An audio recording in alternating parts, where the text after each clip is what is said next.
with chefs around the country tucking it into sandwiches, dousing it in hellaciously spicy Nashville pepper seasoning, or glazing it with Korean hot sauce. Fried chicken is everywhere right now, and while the possibilities are endless when it comes to what you can do with this bird, big chains like KFC and Popeyes are synonymous with fried chicken. But a smaller North Carolina-based chain called Bojangles has a fiercely loyal following in the South. Breakfast, lunch, dinner, better yet, all three. EBCs always satisfy my tummy.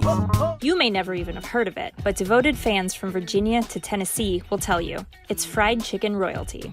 It's bow time! I would eat at Bojangles before I'd eat at probably any other fast food place if I had the choice. You've got your 5 choices: Cajun, unseasoned, fries, unseasoned, dirty rice, pinto beans, done. When it comes to the menu, Bojangles isn't exactly reinventing the wheel. Fried chicken and biscuits are the chain's staple items, along with sides like mashed potatoes, dirty rice, Cajun pinto beans, and mac and cheese. In fact, nearly everything that Bojangles serves can also be had at KFC or Popeyes.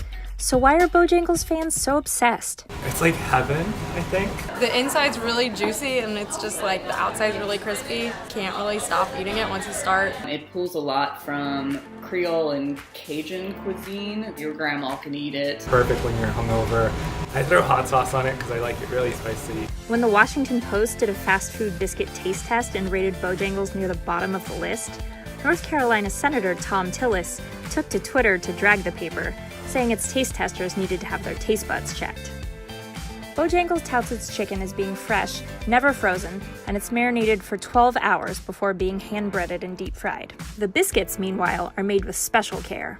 Every location has a full-time employee who's solely dedicated to making biscuits. The training for the role is intense, and bakers even have to sign a contract promising to protect the Bojangles recipe. Making the biscuits from scratch involves a whopping 48 separate steps, and on average, each restaurant bakes 945 of them every day. A new batch is baked every 20 minutes to guarantee customers always get fresh biscuits. Fried chicken lovers who have a Bojangles within driving distance should consider themselves lucky. As for the rest of us, we'll just have to squeeze a meal of chicken and biscuits into our next road trip through the South.